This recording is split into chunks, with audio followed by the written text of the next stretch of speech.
ગોયરસમાની સીમ હદ વિસ્તારમાં આવતી વલ્લી અલ્લાહની દરગાહ શરીફ ઉર્ફે પઠાપીરની દરગાહને ગેરકાયદેસર રીતે તોડીને નુકસાન કરનારાઓ સામે કાયદેસરની કાર્યવાહી કરવા બાબતે તેમજ ફરીથી એ જ જગ્યાએ દરગાહ બનાવવા બાબતે શેખડિયા અને બારોઈ ગામના હિન્દુ મુસ્લિમ સમાજના આગેવાનો, યુવાનો, કાર્યકરો દ્વારા નાયબ કલેક્ટર મુન્દ્રાને આવેદનપત્ર આપવામાં આવ્યું, જેમાં જણાવવામાં આવ્યું છે કે તારીખ 11/7/2026ના રોજ રાત્રિના ભાગ્યે ગોયરસમાની સીમ હદ વિસ્તારમાં આવતી વલી અલ્લાહની દરગાહ શરીફ ઉર્ફે પઠાપીરની દરગાહ, જ્યાં વધુ પ્રમાણમાં શેખડિયા ગામના માછીમારો ભાઈઓ દર્શનાર્થે આવે છે અને બારોઈ ગામના પણ મુસ્લિમ સમાજના વ્યક્તિઓ દર્શન કરવા જાય છે. આ દરગાહ દરિયાઈ વિસ્તારમાં અને જંગલ ખાતાની ગોયરસમા ગામો મધ્યે જમીન આવેલ છે. તે જગ્યાએ આશરે 100 વર્ષથી ઉપરના સમયથી રહેલ છે અને જંગલ ખાતા માટે જમીન નિમ થયેલ ત્યારથી પણ પહેલાથી આ દરગાહ આ જગ્યાએ આવેલ છે અને જંગલ ખાતાની જમીનમાં પણ આ દરગાહનું 10x10 તરીકે માપની આ દરગાહનો ઉલ્લેખ થયેલ છે. તેમજ આ જમીન જંગલ ખાતાને ન હોય તેમ છતાં તારીખ 11/7/2026ના રોજ રાત્રિના ભાગ્યે જેસીબી મારફતે ગેરકાયદેસર રીતે તોડી પાડવામાં આવેલ છે અને આ દરગાહને કયા કારણોસર તોડી પાડવામાં આવેલ છે ત્યારે જંગલ ખાતાની આરએફઓ શ્રીને કહેલ કે આ દરગાહ બાબતે નોટિસ આપવામાં આવેલ હતી અને તમામ કાર્યવાહી કરવા બાદ તોડી પાડવામાં આવેલ છે. જો ખરેખર નોટિસ આપવામાં આવેલ હોય તો કોને નોટિસ આપેલ છે અને આ દરગાહે દરરોજ અવરજવર રહેતી હોય છે, તો જેને પણ નોટિસ આપેલ હોય તેના પુરાવા આરએફઓ પાસેથી મેળવવા અને તોડી પાડવાનું તેઓની પાસે હુકમ રહેલ છે તેવું પણ આ અધિકારી શ્રીએ લોકોની મારફતે જણાવેલ છે. તો તે હુકમ કોણે અને કયા કારણોસર કરેલ છે, તો તે નોટિસ અને હુકમ બંને નકલો આપવી અને જો હુકમ રહેલ હોય તો પણ ગેરકાયદેસર રીતે રાત્રિના ભાગે કેમ તોડવામાં આવેલ છે. આ દરગાહ માત્ર તોડી પાડવામાં નથી આવેલ, આ દરગાહ રહેલ મજારને પણ જમીન સમતળ કરવામાં આવેલ છે અને તેના મલબાને અંદાજે 50 મીટર દૂર જમીનમાં ખાડો કરીને દાટી દેવામાં આવેલ છે. આ ગેરકાયદેસરનું કૃત્ય જંગલ ખાતા દ્વારા કરવામાં આવેલ છે, જેના કારણે અમારી સમાજના અને હિન્દુ સમાજને પણ લાગણી દુભાવેલ છે અને આ જાતિવાદી અધિકારીએ આ માત્ર દરગાહ નથી તોડેલ પણ દરગાહની જગ્યાએ તોડફોડ કરીને અસંખ્ય શ્રદ્ધાળુઓની લાગણી સાથે ખેલખાણ કરેલ છે અને આ દરગાહનું મુખ્ય બોર્ડ જે માછીમારો દરિયાકાંઠે જવા માટેની જાહેર ગાડાવાટ રહેલ છે તે ગાડાવાટ ઉપર રહેલ હતું, જેને પણ તોડી નાખીને પોતાની સાથે લઈ જવામાં આવેલ છે અને આ રસ્તાની દરગાહે જવા માટેનો જે રસ્તો હતો તેને પણ ખોદકામ કરેલ છે, જેથી આ રસ્તા ઉપરથી વાહન લઈને દર્શનાર્થી જઈ ન શકે તે માટે આ કૃત્ય જંગલ ખાતા દ્વારા કરવામાં આવેલ છે.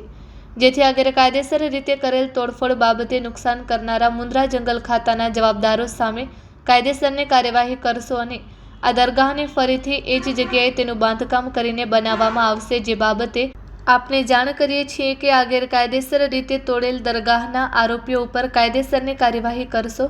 તેમજ શેખડિયા અને બારોઈ ગામના વ્યક્તિઓ દરગાહનું ફરીથી નવું બાંધકામ કરશું, જેમાં પોલીસ તંત્ર કે જંગલ ખાતા અને આ જગ્યાએ જવા માટે SEZ વિસ્તારમાંથી જવાનું હોય છે, તેઓના દ્વારા પણ કોઈપણ જાતની હેરાન પરેશાન ન કરવામાં આવે તે માટે ઘટતું કરવા નમ્ર અરજ સાથે આવેદનપત્ર અને અરજ છે. તેમજ વધુમાં આ આવેદનપત્રથી આપને જણાવવામાં આવે છે કે આપનો હદ વિસ્તાર એટલે મુન્દ્રા અને માંડવી તાલુકાની હદમાં આવતી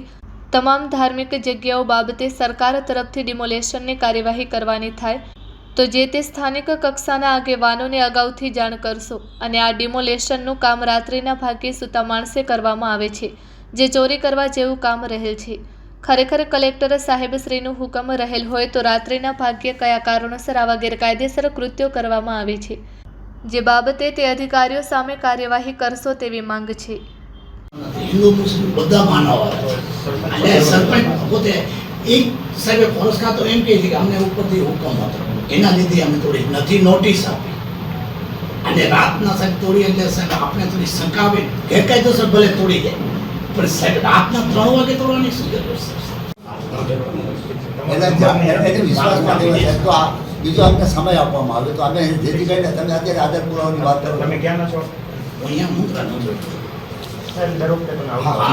આધાર પુરાવાની આપણે વાત થઈ, આધાર પુરાવા માટે સમય આપણે હોય તો અમે સેટરડે નોટિસ કાલે રાતના સમયમાં પરમ દિવસે રાતના એટલે કાલે સવારના અમને ખબર પડી કે ગોયરસમા વિસ્તારમાં આવેલી જંગલ ખાતાની જમીનમાં પઠાપીરની દરગાહ છે, એનો રાતોરાત એ લોકોએ ડિમોલેશન કર્યો. ન તો કોઈ ગામવાળાને જાણ કરી. અમે રાતના બારોઈમાં અને ગોયરસમામાં શીખણિયા ત્રણેય ગામોમાં ઇન્કવાયરી કરી કે ભાઈ કોઈને વ્યક્તિગત મળી છે કે નહીં નોટિસ, કોઈને ક્યાંય નોટિસ મળી નથી અને નોટિસ આપ્યા વગર આ લોકોએ ડિમોલેશન કર્યું. અને ફોરેસ્ટ ખાતેવાળા ટેલિફોનિક એવું કહે છે કે અમે લોકોએ નોટિસ ઇસ્યુ કરી છે. તો ભાઈ અમને શું કામ સમય આપવામાં આવતો નથી કે જવાબ અમે આપવા કે કાગળો સાધનિક કાગળો રજૂ કરવા માટે અમને પૂરતો સમય આપવામાં આવે ને આવી રીતે ક્યાંય પણ ડિમોલેશન કોઈ પણ સમાજનો ધાર્મિક સ્તરનો કરવામાં ન આવે. જે તે સ્થાનિક આગેવાનો અને સમાજના આગેવાનોને સમિતિઓને જે તેને સાથે રાખી વિશ્વાસમાં લઈને પછી એનો કાર્યવાહી થાય એના ઉપર. પત્રમાં અત્યારે સાહેબે કીધું ઇન્કવાયરી કરીશું અને અમે લોકો એમના પાસેથી નોટિસની નકલ અને હુકમની નકલ માંગી છે. જે પઠ્ઠાપીરની દરગાહ અમને રવિવારે સવારે જાણ થઈ કે અમારા જે આસ્થાનું કેન્દ્ર છે હિન્દુ મુસ્લિમનું પઠ્ઠાપીરની દરગાહ જે ગોયર સમાજની સીમમાં આવેલ છે એમનું ડિમોલેશન કરી અને મજાર જે હતી મજારને પણ 15-20 ફૂટ આગળ ખાડો કરીને ત્યાં પાછી દફનાવવામાં આવી છે. એટલે જાણ સરપંચ તો ઠીક છે, સમિતિના સામાજિક આગેવાનોને કોઈ પણ વ્યક્તિને અમે તપાસ પણ કરી ભાઈ કોઈ પણ વ્યક્તિને જાણ કરી હોય તો અમે કલેક્ટર સાહેબ પાસે માંગ્યું પણ છે કે ભાઈ જે તે ખાતાએ જે કાર્યવાહી કરી છે તો એ નોટિસ કોને આપી હતી ને ક્યારે આપી હતી ને કેટલા દિવસનો ટાઈમ આપ્યો હતો, અમે એવી માગણી કરી છે. અને અમે તંત્રને એવું કહેવા માગીશું કે ભાઈ હિન્દુ કે મુસ્લિમ કોઈ પણ સમાજનું ધાર્મિક સ્થળ ડિમોલેશન થાય એની પહેલાં સામાજિક આગેવાન અને જે સમિતિ હોય હિન્દુ સમાજની સમિતિ કે મુસ્લિમ સમાજની સમિતિ એને જાણ કરો અને અથવા ગામના સ્થાનિક આગેવાનને જાણ કરો અને પછી એમને સમય આપો. 7 દિવસનો જે નિયમ છે સંવિધાનમાં કે 7 દિવસનો સમય એના જે ડોક્યુમેન્ટો એ પૂરા કરી શકે, બસ એવી